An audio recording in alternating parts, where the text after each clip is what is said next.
Hello and welcome to my channel When the Stars Aligned. Today I am talking about this ongoing conversation I've been speaking to and participating in around service and what does it mean to truly be of service, and perhaps being hyper-focused on service can block our true impact and purpose coming through into this life. So what's really at the core of this for me, it came through my own personal breakthrough that as long as I'm trying to serve another before first getting to the depths of my empowerment, my embodiment, I'm actually doing no one a service at all, and I'm being a disservice to humanity. And that may sound harsh, but for me, that's a really cut way to put it. And it helps me embrace stepping into myself and my power more. And I've seen this collective wave since putting out this topic that a lot of you agree with this, but it can be really murky territory. How do we navigate this? So I took some questions and I'm going to be doing a Q&A answering them. And the first question I got was, how do I be more embodied? So if at the root of true service, you could say, or true impact is being embodied in ourselves, how can we do that? So whether you're a man or a woman, I think that, we've got a little dog joining us, I think that to be embodied is to have love and acceptance for all parts of you. For the parts of you that are harder to love and the parts of you that you know you love. And being embodied could look in different ways for different people. For me, I get a lot of embodiment from my artistic passions, dancing, writing, poetry, even clothing sometimes, or being out in nature, designing things, drawing things. Hey, buddy.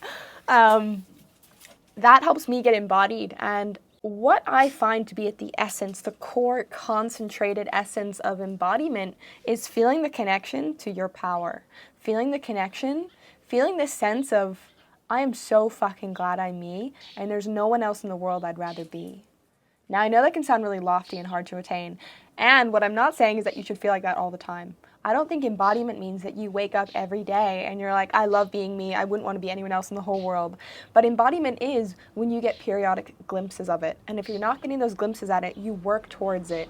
You do the things that bring you closer to that sense of satisfaction of being in the skin you're in, gratitude for the life that you have, gratitude for all parts of you, I think is the first step to us discovering who we are. Because what I'm really curious about with service is rather than looking out and trying to find where can I put myself so that I can be impactful, make money, provide a service that's needed, because that's so much of the old business paradigm, right? It's what do you have that people need? What solution are you solving for people? I remember I worked with so many business coaches and talked to so many people about business, and they're like, you have to solve people's problems if you want to be able to have a business. And it didn't sit well with me. I was like, really? I have to fix someone's problems? Is that what service is? Is that what being an entrepreneur is? Is that what having a business is? And I guess you could see in the old paradigm, yes, that's what it is. You find people's problems and you give them a solution. And then you put in these fear tactics and you make them scared and you put pressure so that they want to work with you. And that just never felt good for me. And actually a lot of the business, the way I've run my business is incredibly organic. I've never done any ads, I've never done any marketing. It's all been through me sharing my essence, tuning into what feels right with me to share, being myself, and word of mouth. People coming through different avenues where they found out about me, through YouTube, where I get to learn myself deeper by showing up, learn who I am on a deeper level by showing up. And I'm not saying that's the model that's going to work for everybody, but I do think that there's a shift coming, and it's going to come very quickly, I think, in the way we do business and the way we do service. And unfortunately, a lot of service is coming from a place of disembodiment. Let me fix this for you. Let me craft myself into this person who can help you and serve you so that I'm actually serving myself. A lot of it is about serving self, making sure we have job security, making sure that we feel valid, making sure that we feel like a good human at the end of the day. And I'm not saying that there's anything wrong with this. And we need material support. We need security in this world. We need all of these things. But where is it coming from? And karma, bringing in a big topic into a small video, karma is the energetic reverberation of the things that we act upon in life. And this is what I'm really passionate about, is why you acting upon what you're acting upon. And if the energetic reverberation is one that's in alignment with your soul and your truth, I think it's only going to have benefit. But I do know from my own experience and from a lot of peers, a lot of fellow people in my life, and just through observing, a lot of people get into service because they're trying to provide for their own service of feeling valid, feeling secure, feeling good enough, feeling stable in a job. And this is what it's really all about. So how to get embodied, spend more time with you, find out what feels good for you and what doesn't feel good for you. This is a huge part of why I've worked intensely with human design, Mayan astrology, traditional astrology over the past probably 8 years in total, 5 years more professionally, is because I wanted to find what my embodiment was. And you are not labeled by your design. You're not stuck in your astrology sign. However, it can be incredibly helpful for paving out a path and looking at soul contracts that you have to understand how you can really embark on your ascension process, how you can be your most embodied self. So this is why I really love working with these systems. For me, they're a supplement. The core focus is you, your presence, your empowerment, your embodiment, your fullness of self showing up in the moment. But we can use these tools to support us to grow and to embrace the parts of ourself. So get more embodied, find things that feel good for you, find things that make you feel grateful for being who you are. For some of you, this may be cooking, walking, dancing, spending time with little children, doing a sport like basketball or tennis or golf, anything where you feel like you are in yourself, I think is a great way to get embodied. And I don't think we value that enough in society. And I think that's something that we've carried from previous generations. You know, to do things that feel good for you is a luxury. You know, you only get to do it on the Saturday, Sunday. You don't get to do that on the daily. You don't get to feel good unless you're serving, unless you're providing. And I feel like that's where our generation, well, my generation and others as well. I know many people, I have lots of mentors and good friends in 1-2 generations above who are speaking this language, but I do think it's more so happening now, and it's going to continue to evolve within this future that's emerging before us. So step 1, embodiment. Question number 2, this one gets quite juicy, and it's from someone who is a personal client of mine and who's worked quite extensively with me, and she asked, I know that part of my soul contract is that I'm here to serve. So how can I show up and give, but not from a place of being in that service paradigm, that service mindset? And I think that this actually can be really helpful for any kind of entrepreneur where you know you want to have impact. Like, for example, I know that I want to have impact. I know that I came to this planet to be a voice that can influence, that can impact, that can let my life be larger than just me. But whether I'm seeing it from the perspective of I need to serve others, I need to give to others, versus how can I become my most radiant self and allow life to guide me down the path that's going to be most fulfilling for others, that's a very big difference. Because when we approach our career, so for example, if you ask this question or if you're in this question, I would ask you to reflect upon, so if we're going into our work, our business models, if we're going into the way we share with our community from a space of I need to serve you, people aren't going to like it, to be honest. Because people don't need you to serve them. People need them to serve them. And maybe if someone's caught up in, if you have a client who's really, or, you know, it can be a collective conditioning, caught up in a victim thing. Oh, you need to serve me. I need to be served. I need to be served. But that doesn't work. And that's why the key of this all is doing the work on yourself first, because you realize that just like if someone was saying to you, like if I was sitting here saying to you, like, you need me to serve you. I am here to serve you so that you can grow. Again, there could be part of us that is conditioned to believe that we need that from someone. Maybe if we weren't cared for enough as a child, or we didn't get the attention we needed, or if we are someone who does want and desire a lot of love, that can be really seductive, right? But it's taking us away from ourselves. It's taking us away from this, I find it to be a universal truth that unless we are showing up and serving ourselves, no one else is going to be able to serve us. It's like in relationship dynamics. If I am begging and demanding my partner to serve me, but I'm not showing up for me, I'm not taking the time for self-care, for self-reflection, for healthy hobbies outside of the relationship, no matter what my partner does, he's never going to be able to fulfill me. He's never going to be able to serve me. So it's the same in the relationship of business. If you have clients that you're working with, if you're a coach, if you're a mentor, if you are showing up for your clients from this space of they need me, that's really disempowering, and they're not going to get the results. They're going to get the most from you when you are serving yourself and sharing from the overflow. So if you know you're here to serve, if you know you're here to have impact, that's amazing. That's part of your soul contract, fucking epic. Own that, but own that through living it. How can you serve yourself more deeply? And then how can you let whatever you share be an overflow? It has this overtone of being, it's like a gift. You don't care if 10 people want to be a part of it or if 1,000 people want to be a part of it. It's a gift that's flowing through you. I think this is the future of service. And also knowing that when you commit to yourself, your own growth journey of deeper empowerment, deeper showing up, deeper presence, deeper self-care, deeper self-reflection, that life is going to show you where you can have impact. And I think this is where the big change happens, going from, I want to be of service in this way, to, okay, life, you're asking me to do this? Okay, I'll try that on. And then it's an experimentation. It all gets to be this grand experimentation where we realize that, I really think it comes down to this.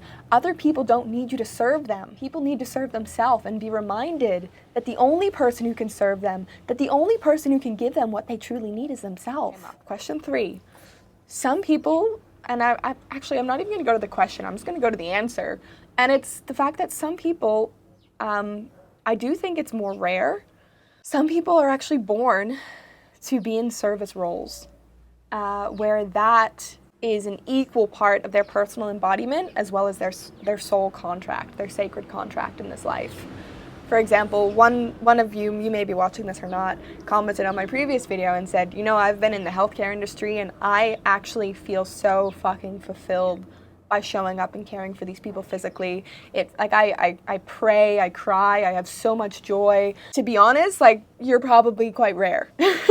Because I think a lot of people, they can get to that place if that's part of their soul contract, if that's part of the life that they are, I don't know, I wouldn't say destined, but aligned with living in this lifetime. But I think a lot of people serve from a place of lack, and that's where resentment comes up, where fear comes up. But if you're not feeling resentment in serving, if you're not feeling fear in serving, if you're not feeling left out in serving, then yeah, serving could be a really beautiful thing for you. In the terms of, physically being of service as a hospice care or something like this. But adding to that, I will say that service has so many shapes and colors. Let's say I'm talking about fashion a lot lately. Maybe it's this fun top I've got on. If I decided that I feel most embodied when I dress myself in beautiful clothes and then I just walk around the streets, I'm not doing it as a service, but in essence, I guess I am giving off a service. I'm giving off an influence. I'm giving off a reverberation from my choice of actions. And if my choice of actions is seated from a place of alignment within myself, within my soul, within my God-given worth, not needing to be validated or appreciated or seen by anyone else, but having it be there as it is, of course, validation and appreciation can be wonderful to receive, but it's not necessary in order for you to show up. So service can take on so many colors and textures and expressions. So some of you may find that being in a physically serving role, like caring for older people or being a mother in service to your children, that really fucking lights your soul on fire and you don't feel like you're missing out on anything by doing that, then that's probably a sign that it is really aligned with you. So I'm not shooting that down. I'm just saying that I think a lot of people hide away from their true impact and their true purpose and their true desires, and they suppress them by trying to be of service and give to others first. And then what happens is, we get midlife crises, or we end up in these situations we don't want to be in these jobs for 40 years that we hate, or we get sick, or we're in this lifestyle or in a family dynamic that we really didn't want because we got so comfortable with saying yes to things that were a no. We got so comfortable with sacrificing our soul in order for a temporary convenience that we lost sight of that golden gem within that is asking for so much more. And we judge that moreness when actually you deserve all the moreness in the world that you could ever desire. And when you give that to yourself, you walk through this world showing people what's possible. Yeah, that was a download. Last question I'm going to answer is about marketing. So let's say you are in the field of offering a service, right? Maybe we can change up the vocabulary. Instead of service, what's your offering? Are you providing an offering? Are you providing a skill set? I think also the way we market ourselves says a lot about the intention behind our brand. And this person in particular asked, You know, if I do want to attract clients so I can work with them and support them on their journey, and I know I have something to give, how can I make a living and sell myself without being caught up in the service paradigm? And again, I feel that question links to what I spoke of in the second to last question, which is people don't need you to serve them. People need you if you're in an influencer position, if you're in a position of guiding people, people don't need you to serve them. People need you to remind them that they are here to serve themselves. So it's all about how you stage it. It's all about how you connect to it. If you're looking at it from a place of these people need me, they need my wisdom, and even I can use these words sometimes. I'm going to get more cautious of how I use my vocabulary around this, but saying like, oh, the world needs what I have to give. The world doesn't fucking need what you have to give. The world doesn't need anything. But if you're showing up in what feels aligned with your soul and your way of sharing yourself in the world, and of course you have your survival needs, you have your physical needs to make money and, you know, healthy energetic exchange, you have some offering that you're sharing with the world. But I think that for us as coaches, leaders, mentors, guides, if we're in a position of having a business where we're providing some useful offering, that we are empowering our clients to know that they don't need us. And we're not serving them, we're simply reminding them how they can serve themselves. And to be honest, I think if you use that kind of language in your marketing, you're going to get more clients. Because I know I wouldn't want to work with someone who's like, let me serve you. I would want to work with someone who's like, remember how fucking powerful you are. Remember that you coming home to yourself is the greatest gift that you could ever have. Like, affirmation of sovereignty, affirmation of individuality, affirmation of the wholeness that someone already is, and letting them know that they don't need you to find that, but you can be a guiding hand. You can be a sounding board. You can be someone to support the process of deeper becoming. I think it's about using empowering language in our marketing. And also just showing up as your raw self. I'm going to end with this one because I'm really feeling it move through my body.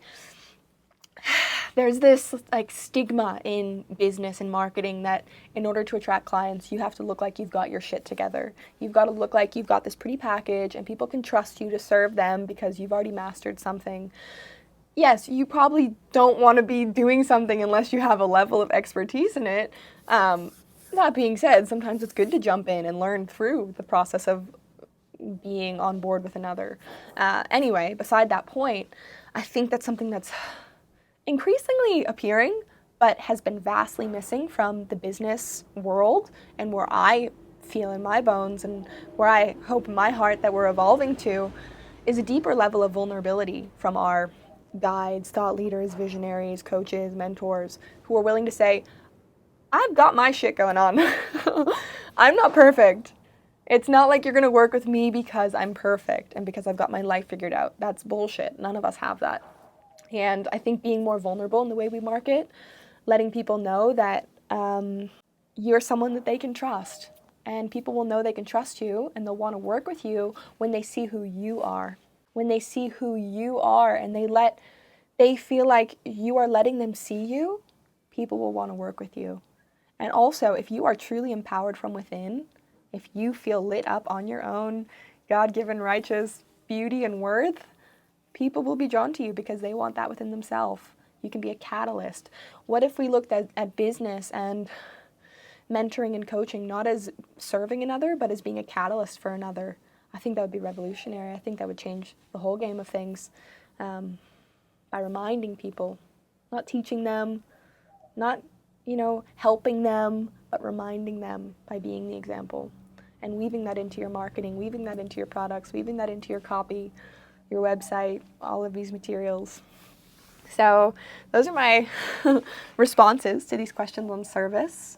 I'd love to hear your thoughts below and if there are any lingering questions, and perhaps I'll do more on this. But it is a beautiful question to be in, and I'm really grateful that this is getting such a response because it shows me personally where we're at collectively.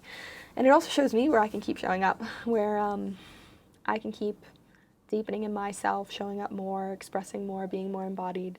And I know that that will only have, if it's having a positive impact on me and I feel better about myself, I feel more loving with my light and my dark, I know that that's only going to have a positive ripple on the world outside of me, whether it's on these plants in this garden or that person across the street or the client session I had today. I know that the more I'm in myself, centered in myself, loving and accepting of myself, caring for myself, that will speak through me. And also life will guide me and show me where it wants me to show up so that I can have the most impact.